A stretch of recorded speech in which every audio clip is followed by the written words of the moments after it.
지난해 우리나라 국민들의 주거 실태를 조사한 결과 10가구 중 6가구는 내 집에 살고 있다고 한다. 높은 집값 때문에 집을 살 엄두가 나지 않는 수도권에서는 10가구 중 5가구가 자가에 거주하는 것으로 나타났다. 어디까지나 집을 가진 사람을 기준으로 봤을 때의 얘기다. 달리 말하자면 내 집이 없어 다른 누군가의 집을 빌려 쓰며 살아가는 사람들이 여전히 절반이나 된다는 의미이기도 하다. 특히 이들의 경우 전년보다 주거 안정성이 나빠졌다. 세입자의 주거비 부담은 늘어났고 수도권의 경우 월 소득 대비 월 임대료 비율이 20%를 넘어섰다. 100만 원을 벌어도 20만 원은 월세나 전세 자금을 마련하기 위한 이자 등으로 지출하고 있다는 의미다. 그런데 이상한 건 이들, 그러니까 전체 가구의 절반을 차지하는 세입자들의 얘기는 잘 들리지 않는다는 점이다. 심지어 이들을 보호하는 사회적 보호망이 허술한 상황인데도 이 문제를 해결하겠다는 정치적인 힘 역시 턱없이 부족하다. 국민 대부분이 내 집 마련이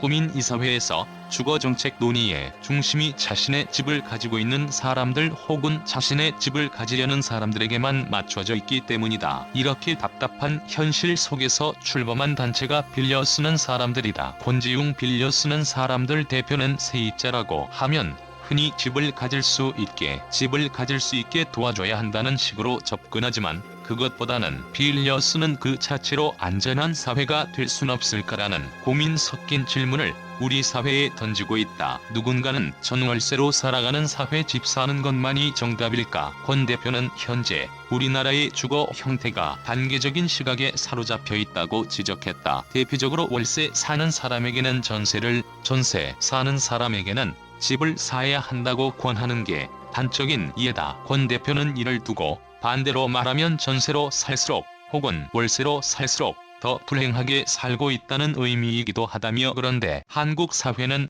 집을 가진 사람의 비율이 지난 35년간 1%도 늘지 않았다. 그럼 누군가는 월세로 또 누군가는 전세로 살아가고 있다는 거다. 그런데 그 사람들에게 자가로 살 수 있을 것이라고 이야기하는 것만으로는 충분하지 않다고 본다고 설명했다. 그렇다고 집을 사지 말자는 주장을 펼치는 건 아니다. 정확히 말하자면 내 집이 없어도 불안하지 않은 사회를 만들자는 것이다. 굳이 내 소유의 집이 없어도 주거 계획을 세울 수 있고 집이 없다는 이유로 모욕당하지 않을 수 있도록 법과 제도를 정비해야 한다는 게 권 대표의 생각이다. 권 대표는 집을 사면 안 된다고 생각하는 건 전혀 아니다. 그리고 집을 사는 사람들이 나쁘다고도 전혀 생각하지 않는다라며 그런데 불안의 이면을 들여다보자는 것이다. 그건 우리가 집을 사지 않으면 언젠가 쫓겨나야 한다는 불안감 때문이 아닌가. 그 불안을 어떻게 다룰지를 얘기해보자는 것이라고 강조했다. 권 대표는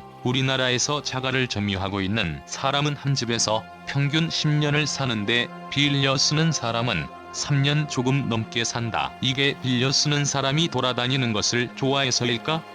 처지가 그럴 수밖에 없기 때문에 계약 기간이 최대 2년까지밖에 보장이 안 됐기 때문이라며 빌려 쓰는 사람이라도 주거 계획을 세울 수 있고 임대인과의 갈등에서 모욕당하지 않아야 한다는 것이라고 부연했다. 그는 빌려 쓰는 사람들이 불행한 가장 큰 이유로 정부의 규제가 제대로 작동하지 않는 데 있다고 지적했다. 권 대표는 주택이라는 재화는 땅이라는 것을 기본으로 하고 있다. 그런데 땅은 유한한 것이어서 이런 것들은 보통 국가가 일정 정도 공적으로 관리하기 마련이라며 그런데 유독 주택이라는 재화는 그렇게 하지 않았던 것이라고 고집었다. 그러면서 정부가 마치 이것은 시장에서 결정하는 것처럼 말해왔기 때문에 빌려 쓰는 사람들 스스로도 그것을 벗어나야 할 것으로 여기는 구조에 놓여 있다고 생각한다며 주택이라는 재화의 공공성을 인정한다고 하면 가격이 오르고 내리는 것도 적절히 규제돼야 했다.